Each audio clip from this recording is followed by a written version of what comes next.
Hello and welcome. You're listening to the Dungeon Speak podcast and D&D campaign based on Greek mythology. My name is Todd, and I will be the DM for this adventure, and now the players will say hello themselves.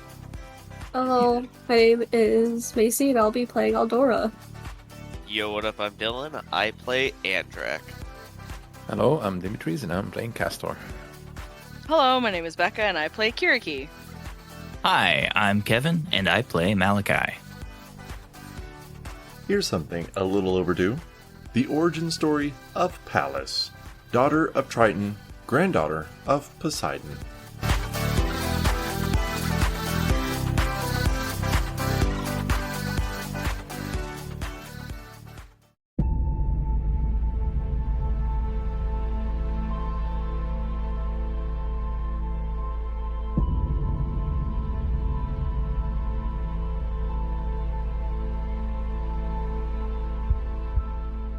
Before the early age of the classical period, in the late archaic period where our story takes place, before the dark ages of Greece, even before the Mycenaean era that saw the rise of warriors, and then their quick downfall when the rulers compared their feats to Ares, long before the Minoan era when trade networks were first established, there was the rise of gods, both minor and major. This time was on the back of an immortal war, a war that ended in death, imprisonment, unsteady alliances, and an uneasy feeling amongst those who fought. This time also brought the start of civilization with man, a time for gods to start sorting out their strengths and weaknesses, a time when families and different species could flourish, and it brought a time of peace. During this time of peace, many children of Olympians were raised to fight, whether to fight the Titans or the monsters that have started to populate the world. One such child was being led by an Olympian god. They both arrived on a sunny beach shore, riding a wave that was guided by the god. As the wave gently settled them both onto the beach, they walked only a short distance before reaching a grassy forest. The god, with light blue skin, long and curly hair, a curly beard, and carrying a trident, led the young lady. She was thin, but had a perfect physique and muscle that could be dangerous in a fight. She had light blue eyes and wavy brown hair.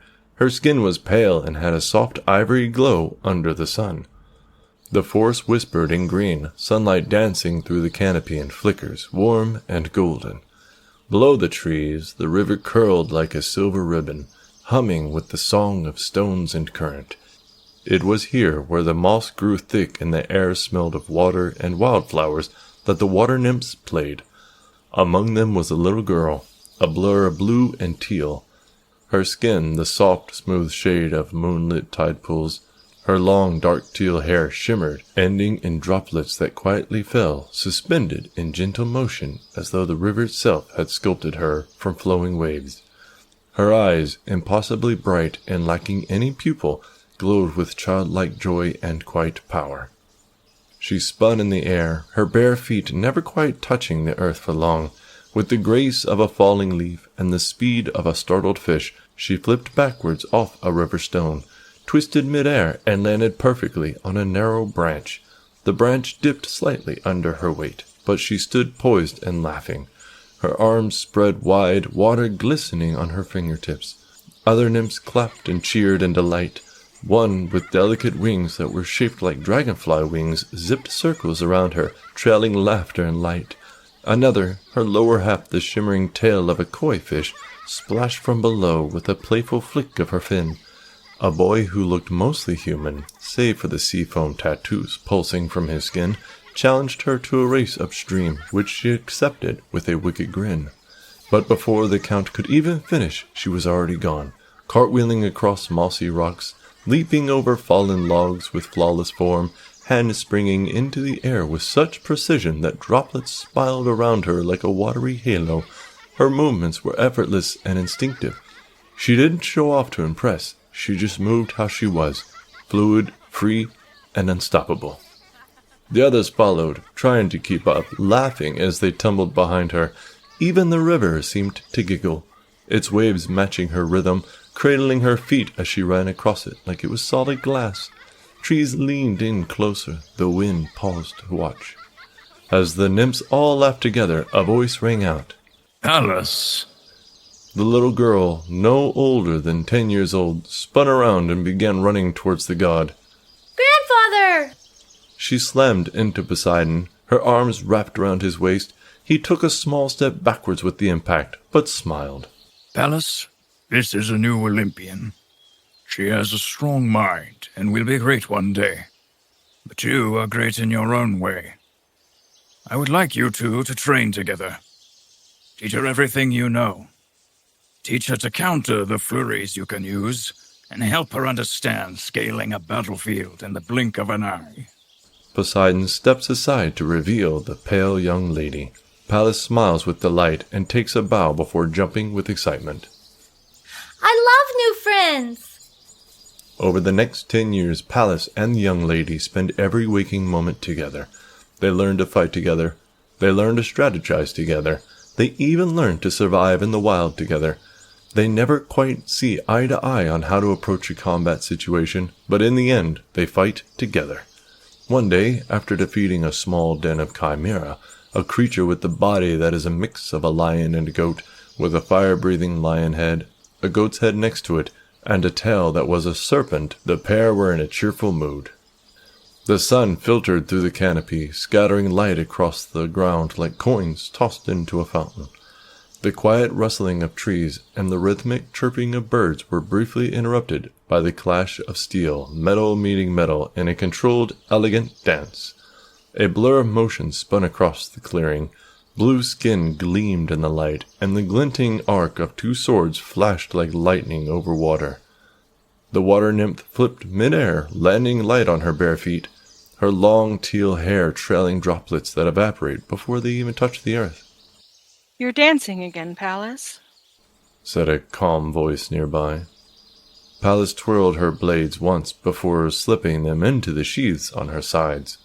She grinned at the young woman leaning against a tree, golden spear held casually in one hand, shield resting at her side. I like to think it's more like flowing. Pallas replied, walking over. Dance applies rhythm. Flow is freedom. freedom doesn't win wars. The young woman said, stepping into the sunlit glade. Her voice was smooth, deliberate. Strategy does. Pallas flopped down on a mossy stone, water forming in her hair and dripping onto the ground in tiny puddles. Come on, you've seen how fast I can disarm someone. How many times have I knocked your spear out of your hand? The young woman smirked, graceful in the way she sat across from her. 4. And how many times have you gotten past my shield? Pallas scowled, as a late teenager does. 2, maybe 3 if you count that time you tripped. I don't. The young woman said with a soft laugh. She tapped her golden shield with her spear, a sound like a bell. You're incredible in close quarters. I'll give you that. But you're always reacting. You flow, yes, but rivers can be dammed, Pallas. And walls can be climbed or flooded. The pale young lady leaned forward, eyes gleaming. But imagine combining our styles. You, unpredictable and quick, harrying the enemy while I anchor and guide the flow. We could be unstoppable. Pallas cocked her head. You want to plan my chaos? I want to give it purpose. The water nymph considered this, fingers trailing through the droplets still hanging in her hair. Maybe. But if I am directed, then am I still a free-flowing river? The young woman's face turned stern. Eventually, you will have to take life seriously. They sat together in the dappled light, warriors with different minds and hearts, speaking not as rivals, but as comrades, whether it is to agree or disagree. 5 years later, the time had finally come. The young woman's father was coming to visit and see her progress. All the local water nymphs and a few other Olympian gods would also be present. The crashing waves whispered in rhythm as the sunlight danced across the Ionian Sea. Perched like a forgotten relic of a giant, the massive seashell jutted from the beach shore, its pearlescent ridges polished smooth by time and tide. On its shimmering surface, two figures clashed like sea foam and sunlight. Pallas moved like the tide itself, fluid, relentless, and beautiful. Her blue skin glistened in the sun, droplets forming and dripping from the ends of her long, dark teal hair. Each movement with her twin swords was a flowing arc, a playful twist, a nimble leap. She grinned between feints, the joy of the dance in her glowing, pupilless eyes. Across from her, the pale young woman stood poised, still, yet poised to strike like lightning trapped inside of a storm cloud. The white of her dress fluttered with the sea breeze, offset by the gleam of the golden shoulder guard and the mirror-bright curve of her shield. Her spear was not merely a weapon, it was an extension of her will, sharp and precise. She studied every move, calculated each parry, each deflection. Their weapons rang like wind chimes against the shell's surface. Pallas lapped, spinning and attempting to hook a blade behind the woman's shield arm. However, she blocked with a twist of her shield, then stepped back, letting the momentum carry Pallas forward. You're overcommitting. Again. The young woman said with a soft demeanor. Think ahead. Pallas's smirk widened. Where's the fun in that? Up on the beachside, set up with chairs, tables, feasts, and wine, the Olympian gods talked amongst themselves and watched, expressions unreadable. Zeus was present, but preoccupied by the dozen nymphs that lusted for his affection. The young woman flicked her eyes upward. Her father wasn't watching. She felt it again, that tightening in her chest, the weight of being unnoticed, unacknowledged, forgotten in the gleam of others. When Pallas lunged, the young woman didn't counter with her usual grace. She raised her shield high. Sunlight blazed off the polished shield, a sudden flare of gold and fire. Pallas reeled, blinded, stumbling with a sharp cry. Her sword slipped from her hands, clattered on the seashell. She barely had time to register the movements before the spear pierced her chest, clean, precise, and deep. Pallas froze, eyes wide in confusion, more than pain. Athena? The moment shattered. Blood, impossibly bright against her blue skin, welled up and trickled down. Her body crumpled slowly to the iridescent surface, water trailing from her hair like tears. On the cliff, Zeus turned, too late. Athena stood over her friend, chest heaving, not from exertion, but from something far heavier. Her golden shield slipped from her fingers and hit the shell with a dull thud. She'd won. She'd drawn blood. She finally made her father look. But as her gaze fell upon the steel form of Pallas, her chest heaving with her final short breaths, Athena looked down in the red and dying eyes of Pallas. Don't be dramatic. At least you had the grace to be sent to Hades by an Olympian god.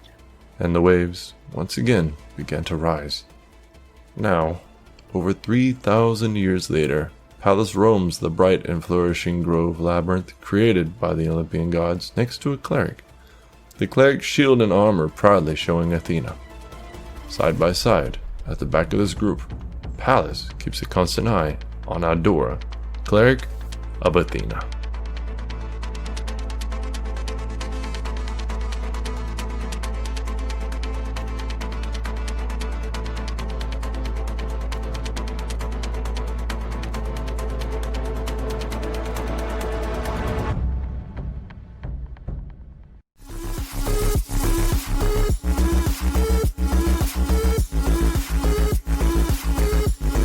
Hello, my name is Becca, and you are listening to the Dungeon Speak podcast.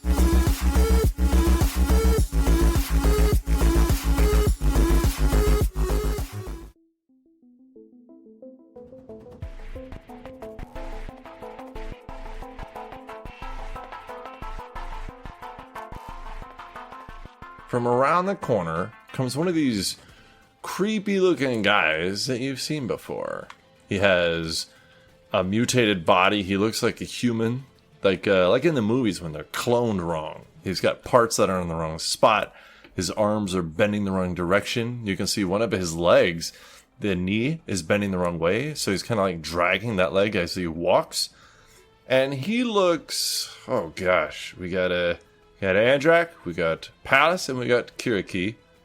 Let's say 1-2 is Pallas.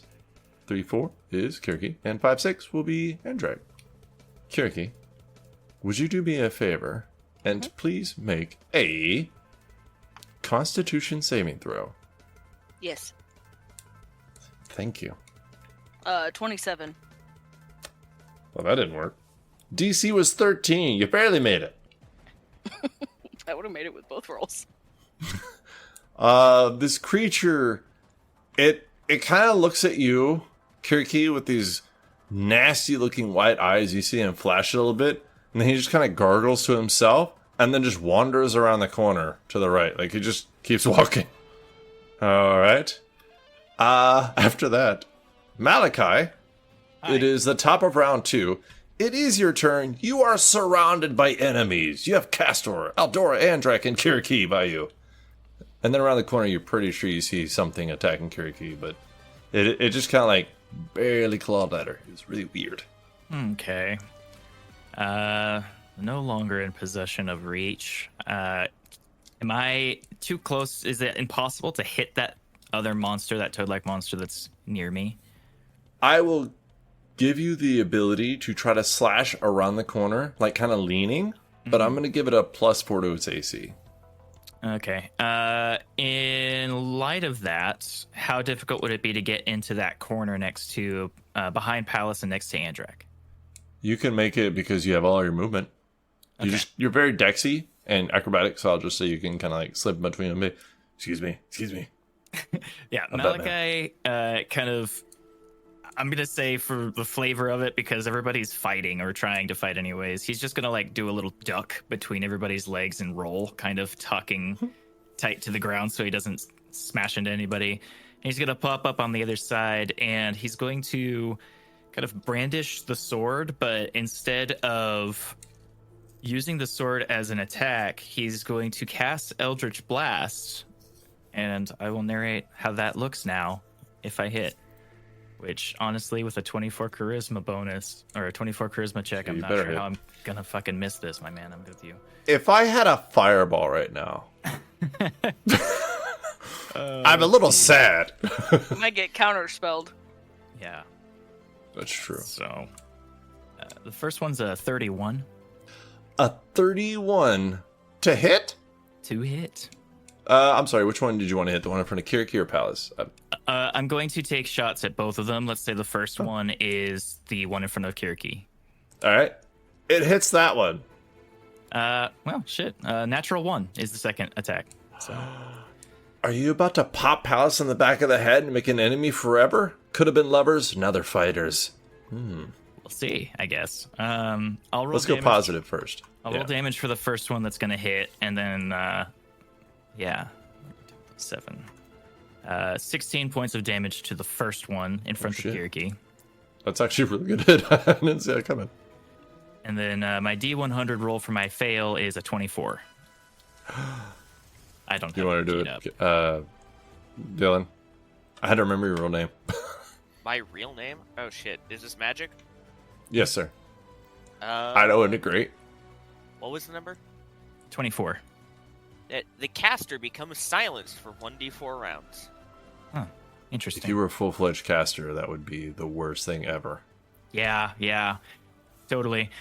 So the new flavor for his Eldritch Blasts, no longer screaming skulls, as his devotions have kind of shifted. Instead, what it looks like is kind of a green-hued spectral version of himself making a sword swing.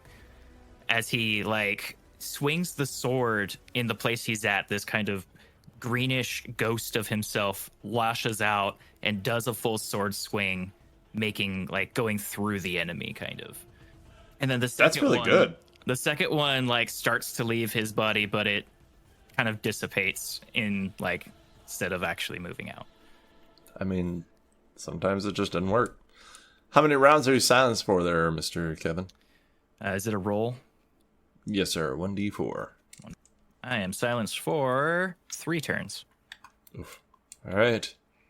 So keep that in mind, because if you have to cry for help, no one will hear you scream. All right. Is there anything else you would like to do? Nope, that's it. All right. Castor, you saw Malachi jump into that corner and throw a spectral self. You know what? You saw all that happen. What do you want to do? Well, a little bit cramped. I take a step here to look. God, I want fireballs so bad right now. I mean, my how can I say my roll 20 doesn't allow me to see here. Let's see, but I feel like can I peek through the corner and see what is going on? So there's a wall right there, and you Yeah. can't. That's why you can't see. Yeah, but can I just like? Can you see right here? I can see here. Okay, well that's exactly how it's supposed to work. I'm good. Yeah, damn it. Okay, then I will take a risk. Ooh. I will use my hidden paths and teleport here. Because I could see here. All right. So Castor uses his hidden path to teleport behind the monsters, putting himself alone. I use my regular action then. How many does this do? To make an attack on this dude. I will bonk. I get a +2 because of the... Yes, Flank? the flanking bonus. Alright. 24 to hit. Yes, sir. That will hit. And then I do the massive amount of 7 damage. Because there was no Shillelagh applied. That's actually a good bit for no Shillelagh.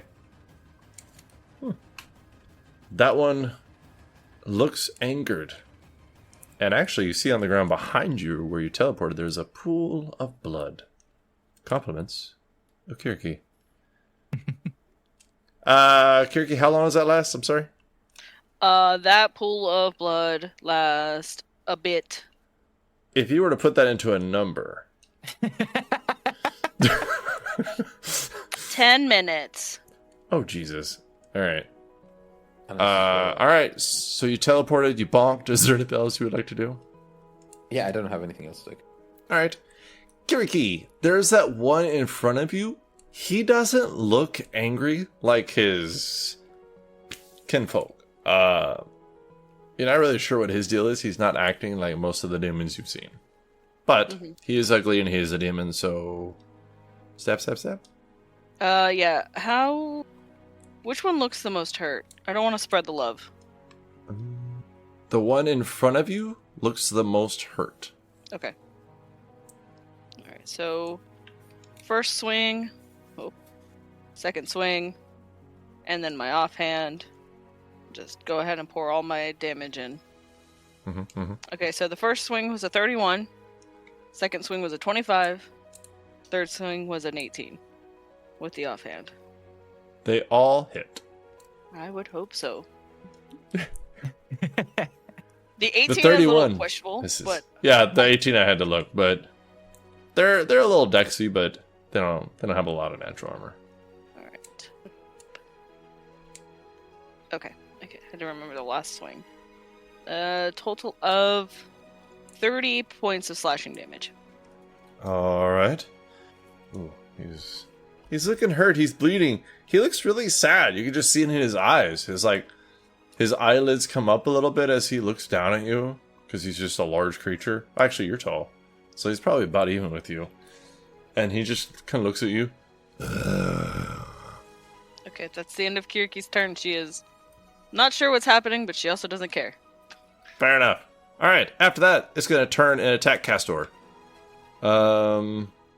Castor is going to try to turn away, and as it does... Ah, shit, I forgot about that. It has an ability that I haven't been doing this whole time. Damn it. I don't like the timing that you remembered doing it. Could have stayed. That's fair. Alright. You see it turns away from Kiriki, and it gets like this angry look on its face as it turns to bite at you. This large, fanged, toad mouth. A 24 to hit. Yeah, it's a hit. Alright. 16 points of piercing damage. And you see 16? these spikes. Yes, sir, 16. Yeah. You see these spikes all over its toad-like body as it swings up at you with both arms. First the right for a 12 to hit. Nope. Then the left comes across for a 10 to hit. Nope. Well, shit. All right. That is the end of his turn. After that, Palace, it is your turn. Palace, I need you to be a favor, though. Yeah. Would you please make a Constitution saving throw? Yes. I had to check her constitution. 22. Well, fine. He stinks real bad. Actually, it's literally called stench, but it's fine. You just have this weird smell about this creature that almost affects you, but you're a bad motherfucker. Alright, I'm gonna... Palace is gonna not swing on the one in front of her, but the one in front of Kiriki, the one that attacked. What's his name? Castor? Castor, yeah. That's the one who attacked Castor, right? The one in front of Kiriki or the one in front of Palace? He said in front of Kiriki. He said Okay, he turns away from Kiriki and attacks Castor. Okay, I had to verify, because sometimes that stuff gets confusing. Alright. Oop, the first hit was... Oh, she has advantage on her first hit. Cool. Yeah. First hit was, So it's Palace's turn now, right? Mm-hmm. Yeah. Because she has flanking for the one with Castor. Ooh. We're gonna go with those first 3 hits first. So a 25, a 31, and a 26. Yeah. Yeah? Mm-hmm. Yeah. Aww. The one who turned and attacked Castor is now getting punished for his actions. That's what he gets. Respect the elderly. That's what he gets for looking away from the blenders in front of him. You done See- fucked up, Aaron. Children, with this podcast, we like to express good manners, and respecting your elders is something to really learn as a life lesson, because if you don't, somebody will attack you from behind. That is 37 points of damage. Oh, 8 of dear. that is cold damage. Alright. So, he is alive, but you can see his black blood all over the ground, and he looks at Palace angry. Okay, she's got one more. Oh, fuck. 17. Is a hit. 1d6. I didn't talk a lot of shit, just a little bit. Just enough. That is 16 points of piercing damage. Well, yeah. 13 points of piercing and 3 points of cold. Alrighty then. Are you done fucking up my toad? Yeah, I was hoping that we would kill him this round and Andrak could move, but we're unlucky. Alright. It is going to angrily hiss at Castor. The one in front of Palace, number 2, is going to look at his friend. Come on, kill them. And he is going to attack Palace. So this one in front of Palace leans into her, trying to finish her off because it thinks it's the man. It leans in for a bite for a 13 to hit. No. Yeah. Who knew that? Weird. And then it's going to almost like box her with these claws for a 23 and a 25. Those hit. Alright, so... so it's going to do 8 slashing damage and then 15 slashing damage for a total of 23. Oh, reaction, interception, fighting. More energy, more passion. Yes, more passion. Come on, pretend like you like her. Give me more. More energy. Reaction! I like it. Go. Interception! Vital! Yes, I feel it. I roll a French. d10 plus 4, and you take 11 less damage. Thanks, All Dracula. right. Never. I drink your blood. Wait, no, I'm not Kiriki. So Palace takes 12 points of slashing damage instead. That is the end of his turn. Aldora, it is your turn.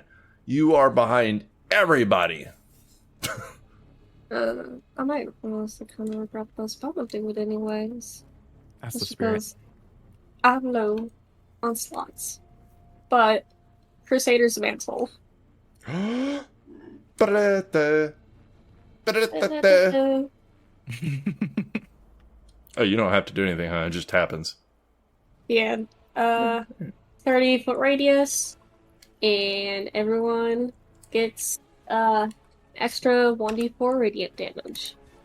That is a really big radius. Just remind me here, do enemies get to use that or just friendlies?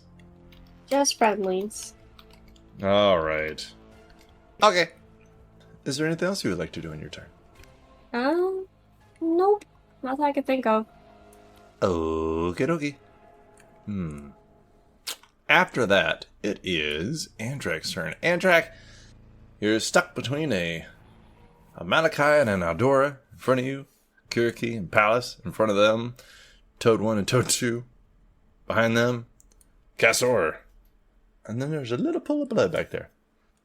I'm still stuck behind people. I don't like that. I'm stuck between a Kiriki and a hard place right now. Pointy place and a hard place. Let's see. What could I feasibly do? The help action was good. The protection thing is good. Do you have a ranged weapon? I do. I have my hatchets and I have currently 2 Zeusy spears. Well, you can only use the thing once a day. Yeah, but they're still counted as magical weapons. That's true. So, if I throw both of them, could I? Yeah. Okay. I'ma throw 2 spur. Alright, I'm gonna give them a +2 to their AC for a little bit of cover, because you don't want to hit your friends. Probably. No, they hit me all the time. Why wouldn't I? Do you want to pull a Malachi here? I will take away the bonus to their AC. Let's see. Pull a It's Malachi. Kiriki or Palace who'd get hit. I'm gonna hit the one in front of Kiriki. She'll understand that it's gonna help her. Actually, she needs to deal damage to herself. So what's the difference? Yeah, it's true. It's the same thing. The first one is a 27 to hit. That hits. Yeah, she needs the blood, so this is helping her. Second spear throw is a 19 to hit. That will hit. Alright. So these do count as magical, but they have no extra bonuses, so it's just a funny d6 plus 4. He's not exactly the healthiest motherfucker, so anything's better than nothing. So the first spear, as it lands in, is 9 points of damage. The second Jesus. is 5. That's really good for a non-magical fucking spear. Alright. That one is not looking great. Is that the end of your turn? That is the end of Andrak's turn. Alright. So after your turn, Castor, you see this one that kind of started wandering down the hall? The malformed one, the mutant? He turns around, he starts kind of wandering back. And he looks at you when he gets to the end of the hall. Then he looks at you in the eyes, and then just takes a little bit of a step to the left. And then it turns around and faces everybody. And then I need everybody to please make a wisdom saving throw. Everybody? Everybody. Everyone. Is this a spell? It is a spell. Oh, I have advantage. Oh, we could try a Ooh. counter spell. You could. Do you want to? Yes. Let me hurt myself real fast. It's such a strange sentence. Oh, Kiriki. That was a lot. 12 points of damage to myself Ow. for this counter spell.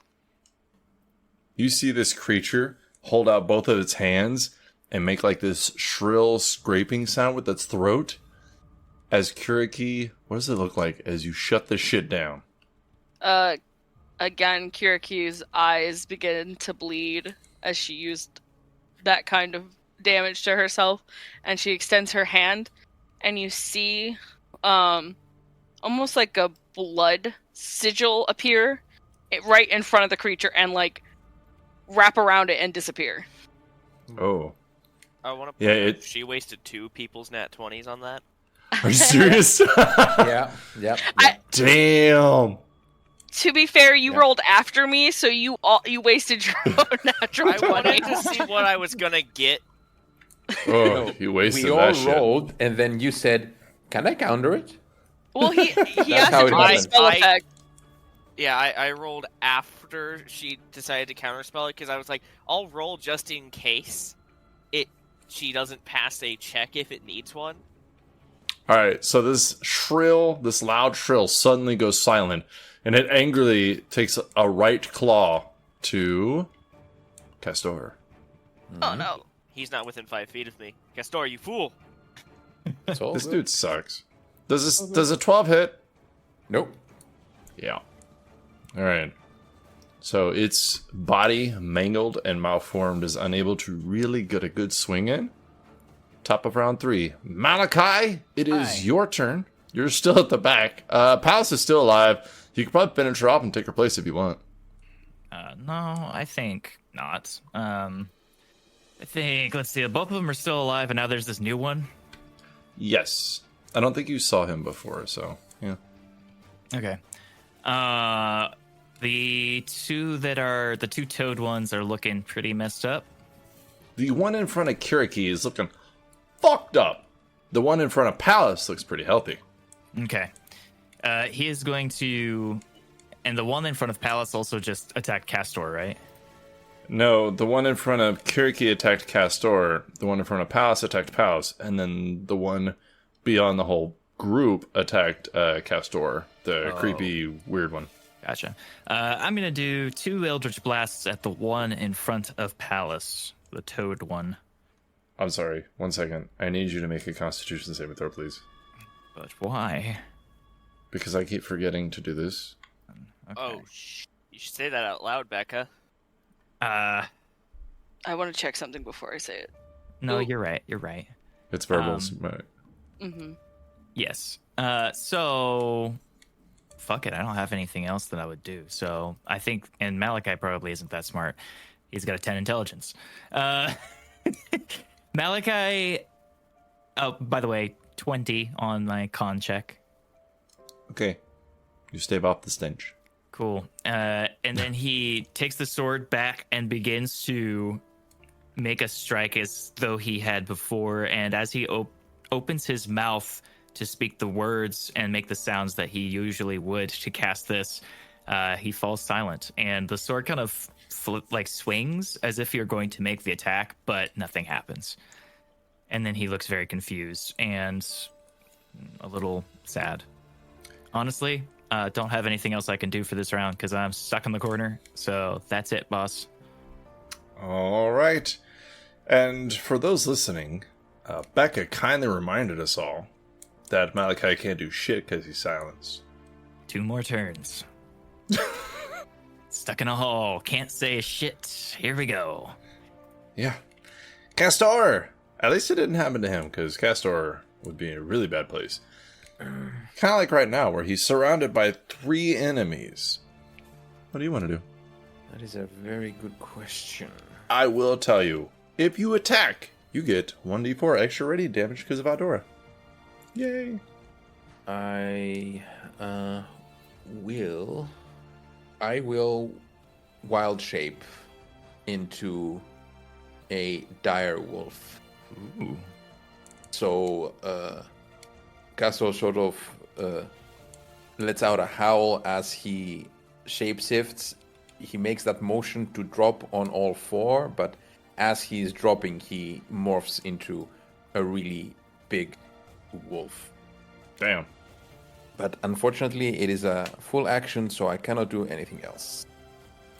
Oh, that's right. It's the Moon Druid or whatever. That's a bonus action. Yes, so Alright. I just got some temporary hit points, basically. So Castor morphs into a giant wolf. Kiriki, you see that shit in front of you. What do you want to do? Got these 2 toads right there. Boop, boop. One of them's like really fucked up. Yeah. And behind you, Malachi's just swinging his sword around. It's very weird. Kiriki is gonna swing on the dude in front of her. Gotta remember I roll with advantage. You don't have to. Yeah. Alright, so it's a 27 and a 22. Those both hit. Mm-hmm. And just to verify, it's an extra 1d4? Yes, for the radiant. Mm-hmm. Crusader's Mantle. Right. That is 31 points of damage with 4 points of radiant. Well, it's Turkey. 31 plus points, yeah. What does it look like as you kill this toad, who looked like he didn't want to be here in the first place? She takes the green, the emerald green blade, and she'll, slice up across his chest, and then another time down in the same spot, digging it much deeper, Like just a really bad cross slash. Side note, you are immune to their stench. Nice. Wouldn't that mean Andrak is too?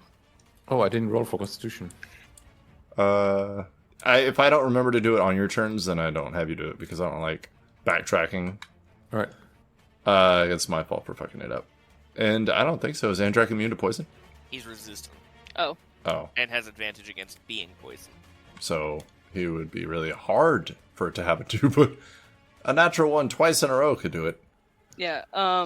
Kiriki is going to just step on the corpse and move this way towards the tentacle guy and give Alright. some air open. And she has one more attack. Yep. She's going to use her bonus action to hit the weird tentacle monster in front of her. 29. Shockingly, that hits. I know. Amazing. Yeah. Surprising, even. That is 6 points of slashing damage and 3 points of radiant damage. Okay. That's a lot. It's unnecessary. You're I- welcome. Like to say that it is necessary, actually. He That's does the end not of- look hardy. Yeah, that's the end of Kiriki's turn. Alright. This barely pieced together humanoid creature with these limbs kind of growing out of it in weird places does not look like it could take a lot of hits like that. It's already a little fucked up. You killed number 1, so his turn skipped. Palace, it is your turn. There's the one in front of you. He's been hurt, but he's still pretty healthy. Mm-hmm. How are you looking? Palace is fine. Palace is good to go. Does Palace need to make a Constitution saving throw? I think you made it last time. Oh, okay. Yeah, once you make it, you're immune to it. It's one of those. Oh. Okay, well, Palace is going to pour her heart and soul into killing the guy in front of her. Aw. She really did. This can't be good. Oh. Okay, well, we'll start with the 2 hits that make it. She got a natural 20 for a 32, and then a 30 for her last swing. But I don't think it matters, because now that I think about it, the first swing is a 32, the second swing is a 14. The third one is a natural 1 for a 13. Oh. So I don't know if the fourth swing happens, just in case I drop my weapon. Yeah, let's find out. Yeah. Do that natural 20 first, because you could kill him with these stupid fucking rolls you do. I went ahead and rolled my 1d100 That's alright. first. Roll the Okay. damage, and while you're doing that, Kevin, what is a 70? Piercing. Sorry. I actually don't have it open. Dylan, if you have it open, you go ahead. Oh boy, that is a hand attack. Hand. Punctured muscle, -1 to combat. Alright. So he has a -1 on everything he does, including damage. Cool. So a total of 20, 23, 31?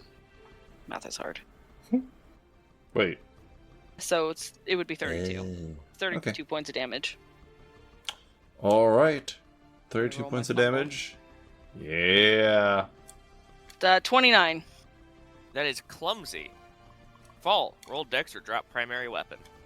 Yeah, I think should be alright. It's a dex check for Natural 1, baby!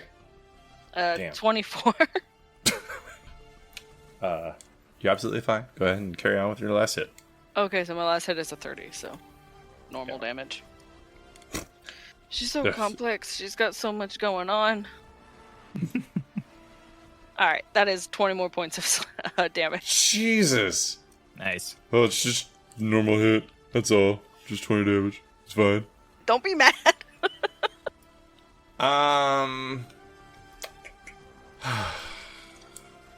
But she's not gonna move, though, because she's gotta leave some room for the big dude. So that's the end of her turn. Alright. It is his turn. But he is pretty hurt now. He is considered bloodied. He can't really go anywhere.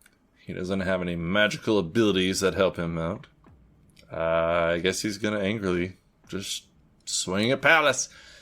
He's gonna lean down with that giant fanged toad mouth. Ow. 10 to hit? Miss. Yep. Alright. So he brings those 2 claws up. He brings up the left. 17 to hit. Miss. Brings up the right. 10 to hit. That's a miss as well. Well, fuck. Alright. That's the end of his turn. Aldora. Hey. You see this one in front of the palace? It's really fucked up. It's not gonna last very long. You see Malachi? He's being weird. I'm trying my best. Kiriki ran away. Casper got Like a hit. coward. No. What? I'm kidding. That's okay. Nobody's gonna tell you said that. Oh. Sorry.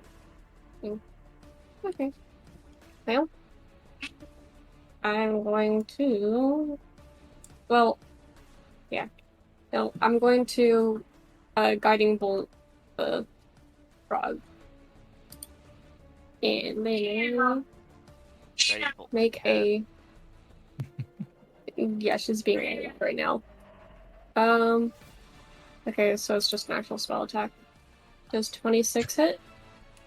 That hits. Yes, ma'am. It 18 radiant damage? Alright.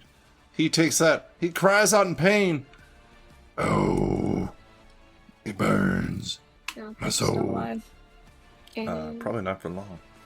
that'll end my turn. Alright, Anjak. You're up. Get up there and do some business. There's finally a path. Stickety stomp. Right on up. And, big ol' sword time. He's swung this in 3 rounds. He's fiending. The first one is a 27 to hit. Yeah. That'll get there. The second one's a 21 to hit. That'll get there. Yes, sir. 9 plus 10. Third one is a 24, and it will be counted as a crit. Nice. Soft crit. Done and done. Forced crit. The hit may be soft, but I'm not. Oh boy. We always love talking about big stuff.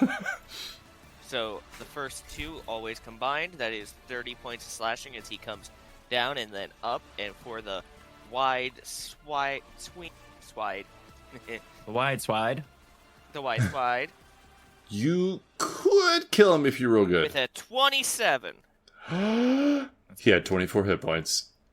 So he comes down, he comes up, and then he does a big baseball bat swing and he hits a home run. Yep. You see the head go flying. Blood, black blood sprays all over Caster behind him as the crowd cheers. And then he points his big ass sword to the next guy, the ugly one. And then he stippity stomps on over, and he'll end his turn in front of him. Alrighty. After that, it is the ugly one's turn.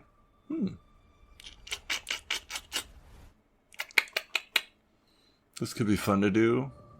I kind of didn't want to do it right now, but nah, let's not do that. If it's a single target spell, you should totally hit me with it. Do it, you won't. Well, I don't want to waste that because I want to use it at a good time. Like now? Yeah. Am I not good enough for you? Not with this. So, Andrak, it's going to look up at you, and it's going to kind of make this rasping kind of voice where it goes like... And I need you to make a Constitution saving throw. I know. You're going to fail. Spell? It is not a spell, it's an ability. Dang it. I wanted it to fail. Con save? Yes, sir. You realize that is, like, super high, right? You know what? This is going to work before this grove is over. One time, I'm going to get this ability off. I'm dedicated. Well, the first... That's a 27. I don't know. So 27? Yeah, you're fine. Of course. He's just going to kind of weakly lean into you and try to hit. Okay. Oh, my bad. 21 to hit. That hits. Alright. Minus 2. Divide by 2. You take 2 points of slashing damage, but you take 4 points of acid damage. Acid? Acid. You see this guy. So it's kind of funny in a weird way. So as he hits you, his claw like his finger breaks off, and you see some of his blood, like the black blood, get on you, and it's almost like a xenomorph. Like it comes across you, and you see a sizzling as it burns you. So how much total? 7? 6. 6 total? Yeah. Okay, I'm good. All right. After that mighty amount of damage, Malachi, it is your turn. Don't talk. Don't talk. You're not allowed. I'm not allowed. Well, I have to talk. You see, this is important for me. Luckily, also important for me is that everybody stepped out of the way so I can move in. Malachi's going to take 5 feet forward to get next to Palace. That frog thing right in front of her is very dead, so he's going to stomp. Let's see here. 5, 10. Do I have enough movement to get to the other side of Castor? Yes, but you will be in a pool of blood, just as a warning. It won't hurt you. I think Kiriki can make it hurt you, You don't know. but it won't yet. Wouldn't be the first time that I've stepped into blood caused by Kiriki. It is difficult terrain. That's fine. I just need to get to it. If it stops me once I get there, that's fine. Malachi is going to kind of pass through or move past Andrak and Castor, step into this pool of blood, look down at his somewhat cleaner looking boots now, and just kind of grimace a little bit. And then he's going to pull up his sword and take 2 swings at this ugly motherfucker right in front of him. Put it out of its misery. I sincerely hope I will. First attack is a 24 to hit, Shockingly, that hits. and second attack is a 14 to hit. Ooh, that is a miss. Its Interesting. gangly body, like you swing at it, and it just kind of like barely misses because one of its limb like is just not the way a limb is supposed to move, and the joint goes the wrong way. Okay. Malachi grips the sword with 2 hands, I would like to clarify. AKA, I'm using it for versatile style to get a bigger dice. 19 points of damage. Well, that hurt. He brings his new sword up for the first time, drawing demon blood as it glows this. Instead of a bluish color, I would imagine it glows kind of a greenish color. It's very pretty. And Add a 1d4. and then, oh yeah, I forgot about that. Thank you, Becca. Back up, mind your own business. 3 points of extra radiant damage on top of that. All right. As he brings the blade through this demon. The second swing, he's still getting used to the feel of this sword, and he misses his second attack. You know, my demons would live a lot longer if Becca just would shut the fuck up. Thank you, Becca. I appreciate it. And that is the end of Malachi's turn. All right. After that, Castor, it is your turn. You got 2 dead toads around you. Malachi just like stumbled through them and passed you an Andrak in order to attack it, and he's standing in like a black pool of blood, and this thing is all alone. I can move here through friendlies, right? Yes, you can move through friendlies. Here. And I will gnaw at it. All right, you get on the other side of Malachi as you try to bite. Big wolf. Try to I'm wolf bite. silenced. Never mind. I also roll with advantage because I have pack tactics. It's true. So Sick. a 19. That'll hit. I will roll for the crit. It's not a crit, so it's a 24, but yeah. And then the damage is a measly 8. All right. If it's not dead, you have to roll a strength saving throw with a DC of 13. Or be knocked prone. This dude doesn't even have a fully developed arm. Oh shit, but he rolls really high. That's a total of a 20? No, DC 13. So you're on your feet. I was trying to gnaw at your ankles, I guess. You gnaw at the ankle and actually like you hear the joint break and it just looks down at you. Oh, is there anything else you would like to do? No, that is the end of my turn. Kiriki, help him. Kill Castor and then choke out Andrak. Okay. Yeah. No, I'm gonna kill Weird Man. What? I just Not named Andrak him. or Castor. The His other name is one. Hoagie. Hoagie? Yeah. You can't kill Hoagie. That's too cute of a name. I doubt that. Hoagie is a type of bread. I was thinking about a sandwich. What a surprise! Not odd thinking about food. I was thinking about a meatball Hoagie, actually. Ooh. Mm-mm. So first attack is a 20. Second attack is a natural 20 for a 32. Yeah, that'll hit. I can imagine. Yeah. You want to see about the bonus action hit, or do you just want to? Sure. Yeah, let's fucking find out. Fuck around, find out. A 19. Yeah, that'll hit. I would hope so. Okay. Let me make sure I have all of my ducks in a row as I get all this damage out. Ducks? Oh no. The trigger word! No! What have you done, Becca? I'm sorry! I forgot!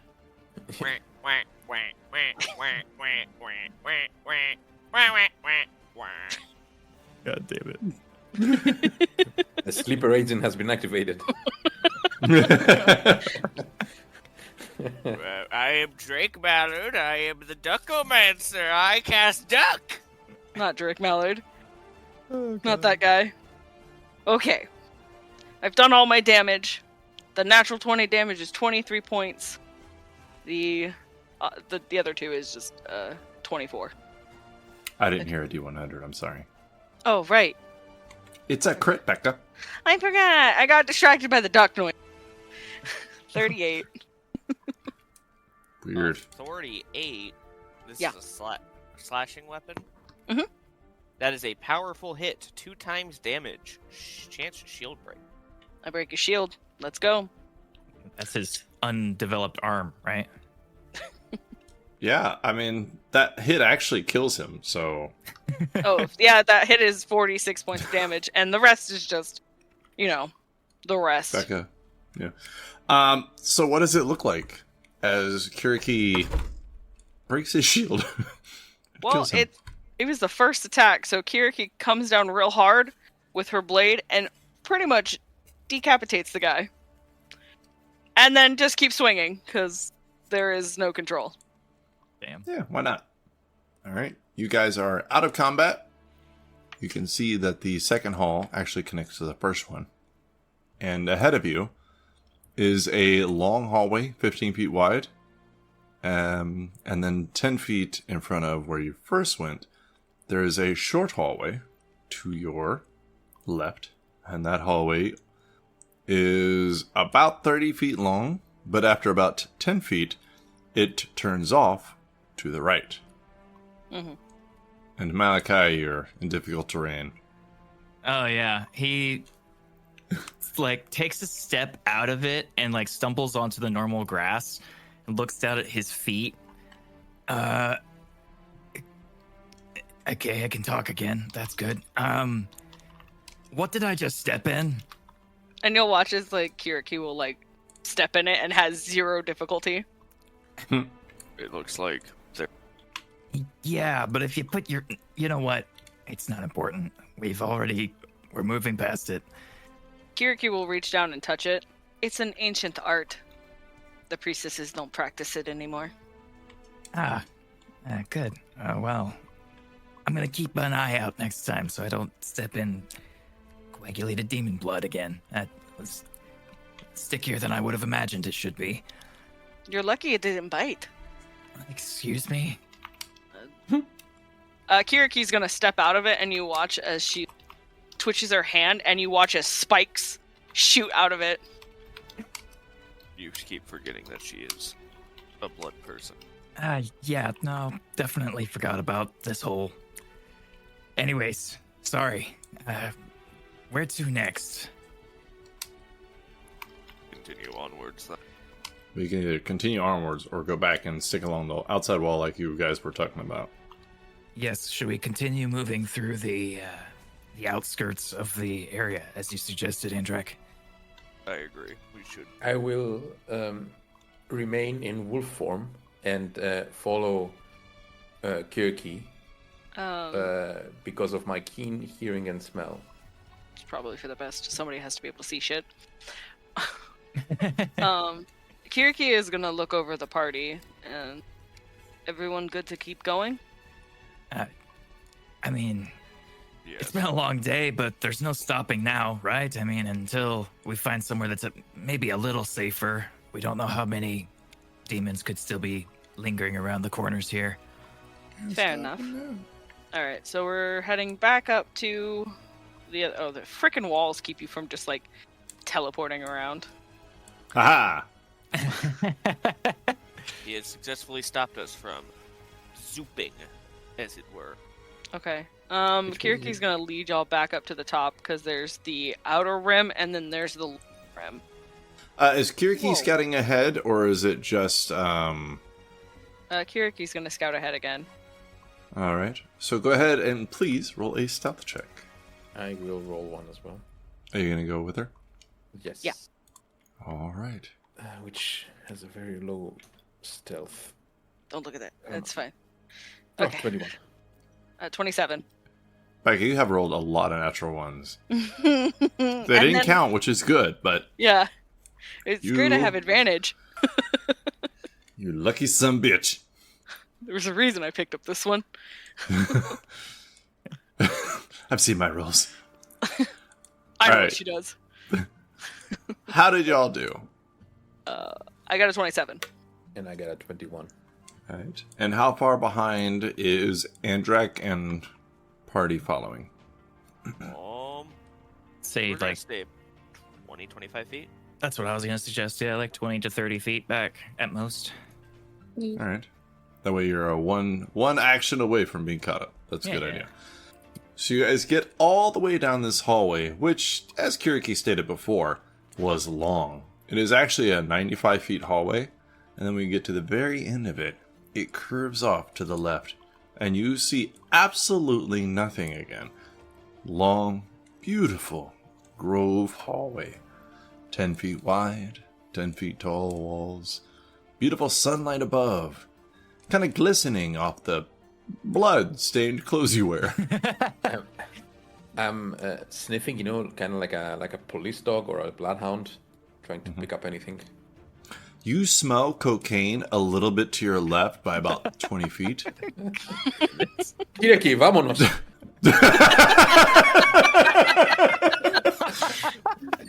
To the left is a wall. We'll have to go back.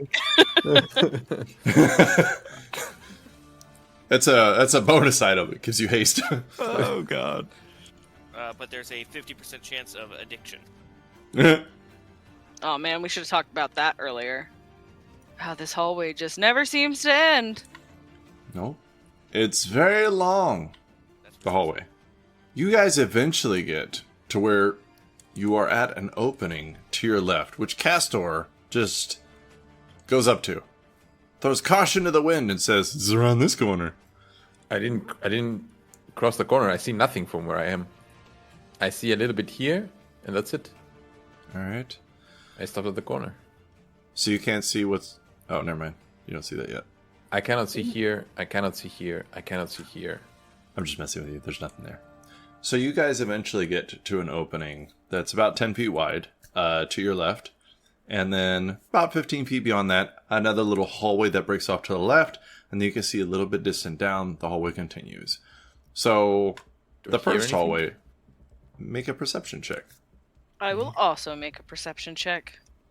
Alrighty. The two most perceptive people up front. Not for me. I'm with dog stats now. You do have advantage, though. Yes, I do have advantage. So a 10. Damn it. Where did all my perception go? 21. 11. Kiriki, you're listening. You hear the sound of something running. Oh. Something running near you. Oh, that says fucking wolf panting. Never mind. I can't hear it over the dog. I rolled a 21. Yes, you did. All right. You hear a bonfire. So immediately to your left, if you poke your head around that corner, it's a long hallway that goes down pretty far, and then it seems to go in different directions after very far down, like 70 feet or so. Like, you can barely even see that far.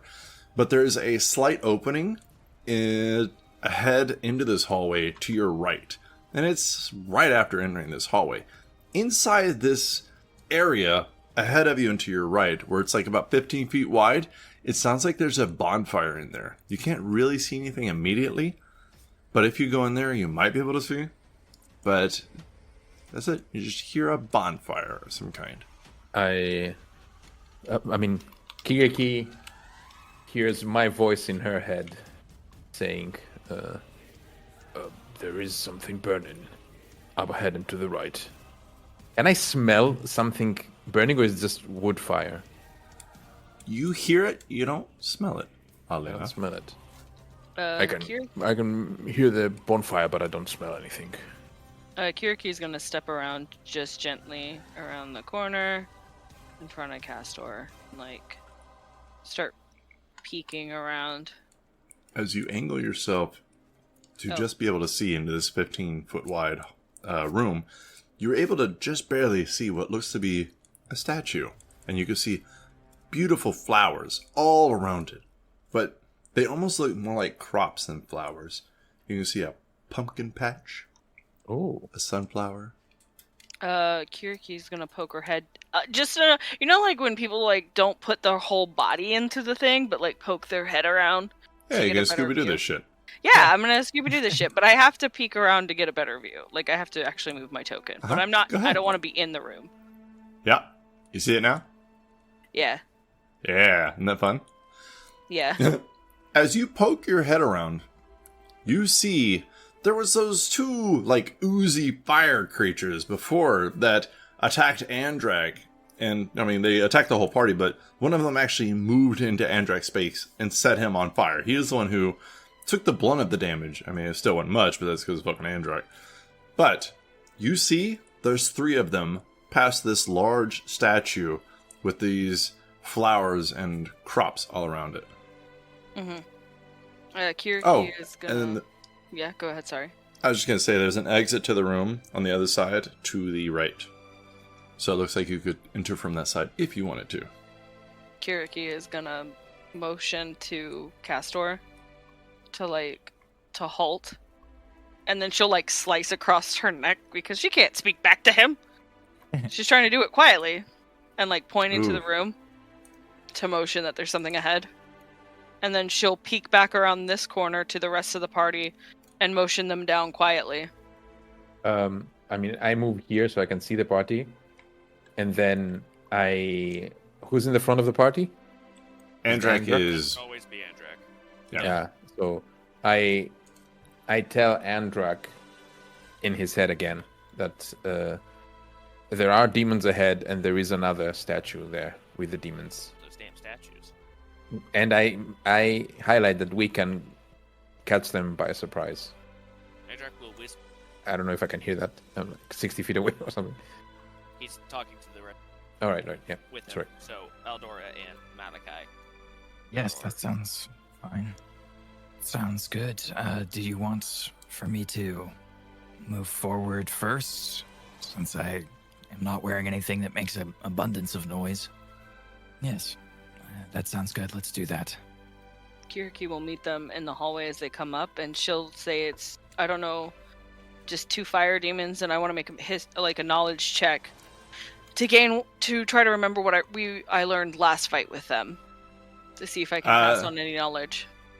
Sorry, your token has limited sight. Unlike you did see that there was three of them. Sorry. Okay. There is one behind the two that you could see with your token. Okay, and can I make a quick knowledge check or history check to what I remember from the last fight? If there's anything I could pick up from. Yeah, so you can go up your memory with history. An 18. 18, that's pretty good. You are pretty sure they're immune to fire because they are pure fire. Mm-hmm. They have a form that would be considered an ooze because they didn't walk, they more creeped along the ground. Mm-hmm. So they more resembled an ooze than a humanoid figure or the demons. You remember they gave off some kind of aura. And people around them would catch fire sometimes or take fire damage randomly. You remember they moved into Andrak's space, catching him on fire, so being able to move into someone's space is a pretty big threat. Mm-hmm. And then they were able to magically curse people to burn from the inside. Okay. I'm gonna leave it there. That's pretty good. Yeah, Kiriki will pass on the knowledge once the rest of the group is combined, letting them know what she remembers from the fight previously. Malachi looks at the wolf and says, can you do that wave thing that you were doing before in this shape, or do you need to go back to being an old man? It seemed to hurt them a great deal. Or do you need to be not a wolf in order to do that? Unfortunately, I can call upon the elements of nature only on my true form. Well, it's up to you if you wish to do that, but I did realize in our last time we fought something like this that the water seemed to do a great deal against them, so keep that in mind. I can... Yes? I mean, I can do something similar. Not exactly water, but it has similar effects. I could also use the staff to create another blizzard. That's, not sure if it would have the same effect as water itself. I say to him telepathically, I'm pretty sure that ice is not as effective as water. I would say it rather has the opposite effect from my observations. It gives him a nod. Yes, that makes sense in a certain way, I think. Not sure how, but yeah. Perhaps I'll just stick to cutting them up. His grip on the sword tightens. There to try to ambush them. It's worked greatly for us in the past, so I don't see why we shouldn't. Perhaps Kiriki and I or Castor take the lead, and the rest of you follow in suit. Very well. I will undo the wild shape and cast Pass Without Trace. Look, man, we can all get up there now. So, do y'all have an order of things you want to do, or anything specific? Go ahead, sorry.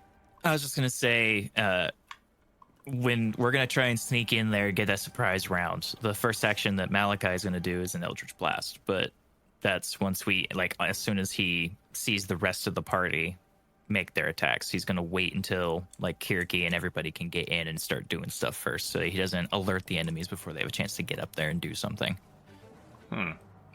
Alright. So, you want to get in the room stealthy first, before you act.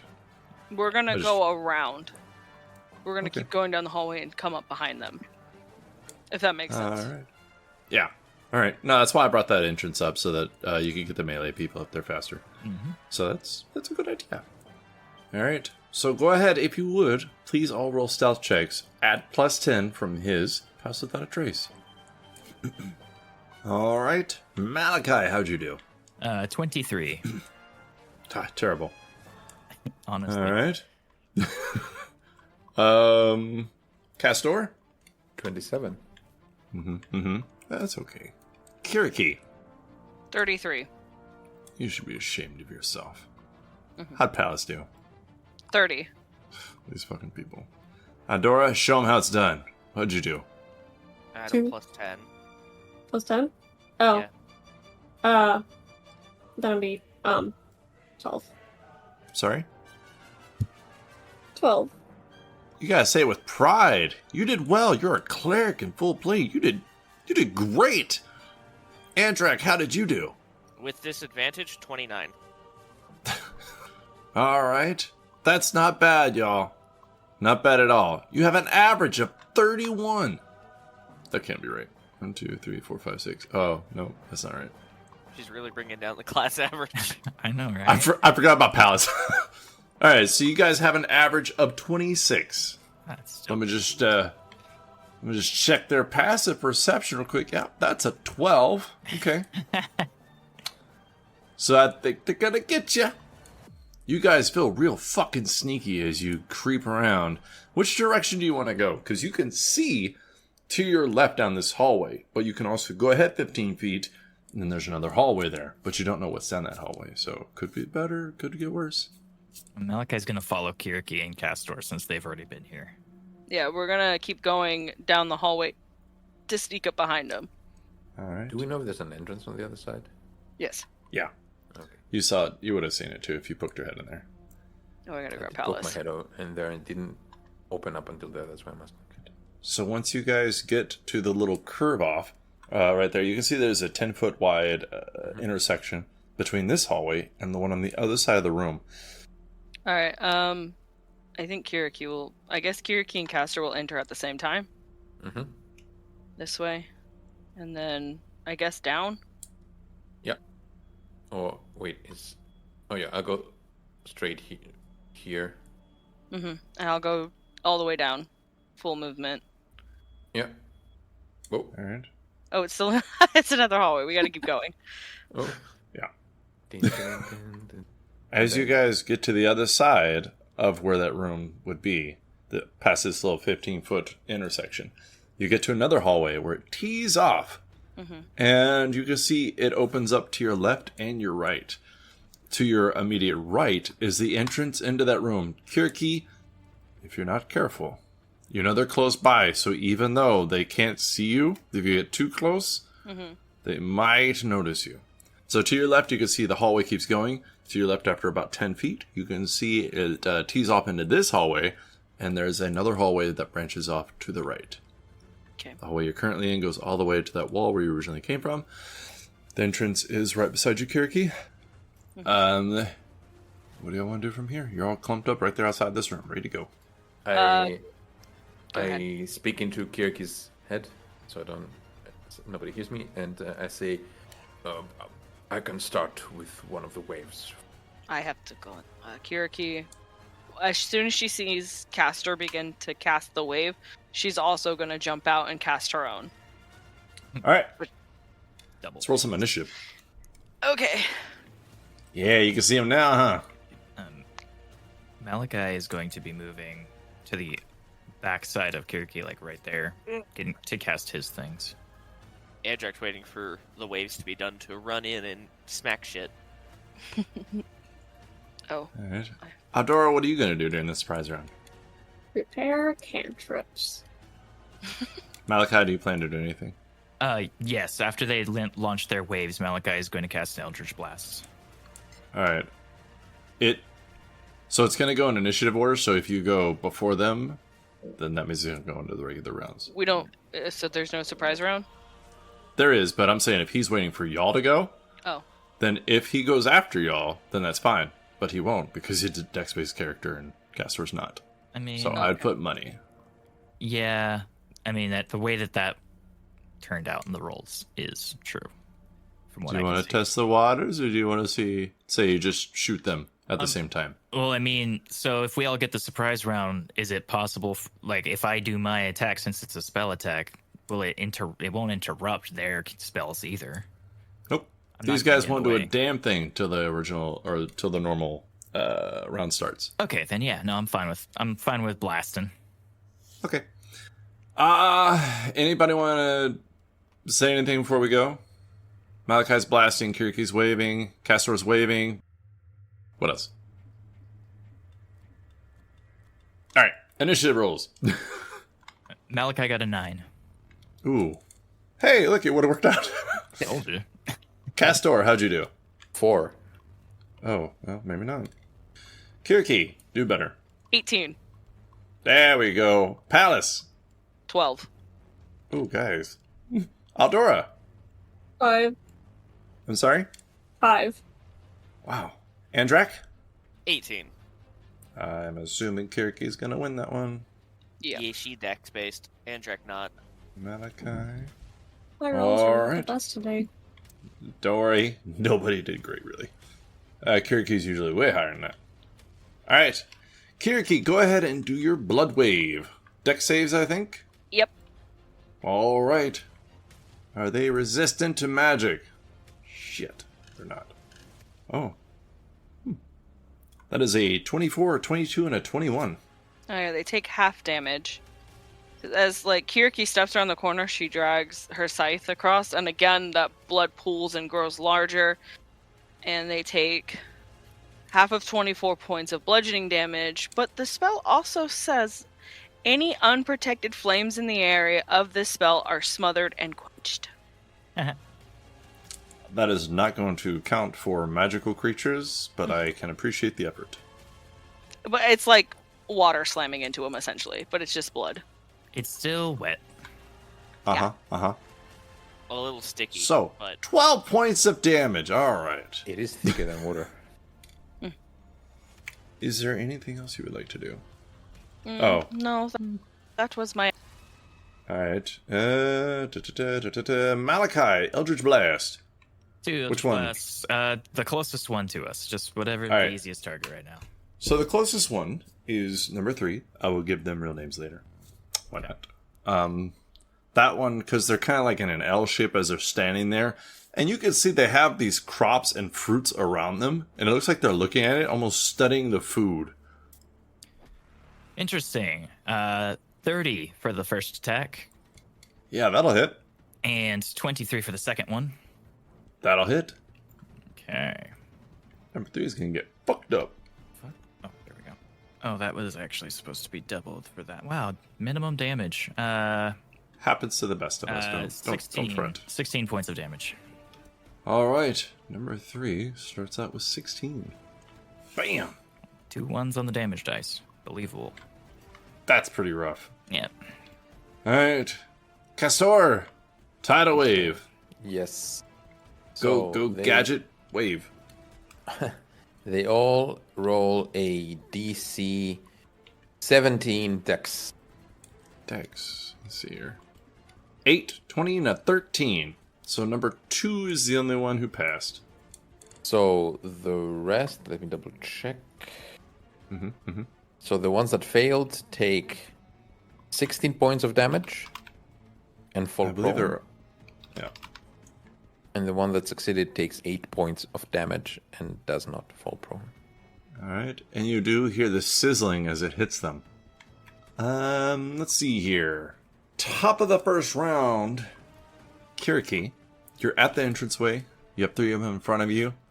You saw Malachi blast the one that's almost right in front of you. They are about 5 feet away from you. But if you step in there by yourself and then they go after you, that's a big fucking problem. Oh, I hate being top of the round. Okay. For Kiriki's bonus action, she's going to, again, draw the blade across her, this time her upper arm instead of her thigh. And the blood will roll down her arm. Let me hurt myself real quick.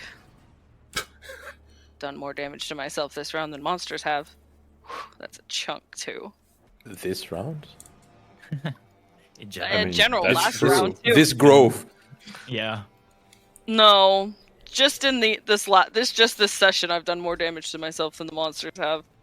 And she's going to, the blood is going to pool again towards her fingertips, and they're just gonna coat it. But she's also gonna like take and fling another one of those droplets into the room, like center right there on them, and explode one. It's a 5-foot like your radius. Blood fireball, right? It's a kind of, yeah. Alright. So dex saves? Yep. Oh, they did not do that good this time. Well, 9, 20, and a 23. So number 1 failed, but the other 2 did not. Yeah. So they all, they still take half damage. Actually, That's 13 points of necrotic damage. 13 points of necrotic. Alright. Yeah. You watch as it explodes until, like, it was red on her hand, but when it left her hand, it turned black and exploded into this, like, black ichor. Jesus. Alright, so number 3, the one closest to you guys, he already looks pretty hurt. And then the other 2, they look hurt. So you guys have already started at the top of the round, fucking these people up. Yeah. Andrek, it is your turn. You are around the corner, but you can squeeze between Kiriki and Malachi to run in there and get it beside all 3 of them, if that's what you really want to do. It is what he really wants to do. Cha-cha slide right into them. All right. And because we started the round with when I had no use as a fighting spirit, I regained one. So What's his name? Huh? The name of your fighting spirit? Oh, it's called Star Platinum. It goes aura, aura, aura. Star Platinum! Oh, I like it. And guess what? I'm gonna pop it immediately, gaining funny 10 temporary hit points. And I'm gonna swing with advantage. So the first one is a 19 to hit. On to, I'm gonna say, the closest one to everybody else. Yes, sir. Second one, 15 to hit. A 15 does hit. And I'm hitting the one closest to them. All right, so number 3. Following up the third, that's a natural 20. Uh-oh. So it's not just a soft crit. Oh, are you getting... Never mind. I'm getting All right. hard. That's a hard crit. First 2 combined is 21 points of damage. Ouch. And the third, the natural 20 crit, is 23 before a D100. Okay, let's see how this goes. That's a 93. Uh-oh. Kevin, do you want to do the honors? A 93. Head. I removed stunned 1 round. Damn. Moved his fucking eye. I'll have to figure that out in a second. Alright. So, let's see if he's stunned. Half the damage is 11. Thank you. Concentration check. That's a 22 constitution check. Yeah, I think he passes that. Is he alive still after the 44 points of damage? Yes, he is still alive. Wouldn't it be crazy if I went again? Oh, he will not be alive for long. Oh, shit. Action Yeah, you surge. rolled advantage. We're good. I forgot he was prone, but you rolled with advantage anyway, so we're good. Yeah, I wanted my fighting spirit. Alright. If he lives, I'm gonna give him disadvantage on all attacks, because his eye is fucking gone. So, action surge. 3 more. That's a 29 for the 4th one. Yeah, that'll hit. And these are all soft crits if they hit. 19 for the 5th one. Yeah, that'll hit. And a 24 for the 6th one. Yep, that'll hit. So, that is a lot. I'm going to go ahead and just roll all of them together, which is... Alright. that's 84 points of slashing. Good God. Hold on.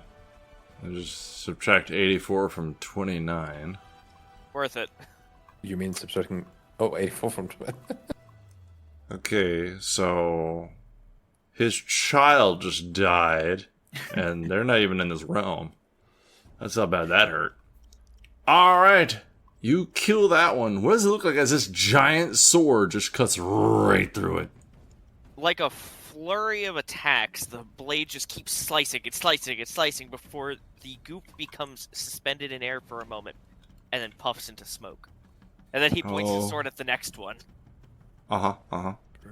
And that will be Andrak's turn. Okay. So you got these 2 right beside you. One of them is about to go. The other one shortly after that. You're by yourself. They move into spaces. They do fire damage. Are you resistant to fire? Nope. Yeah, they do a lot of it. What does it say? 60-10. God, it's going to be fun. Macy, when am I going to attack your man? Next time on Dungeon Street Yes. Podcast. Yeah. Oh, pig ass. Yeah. I love the podcast.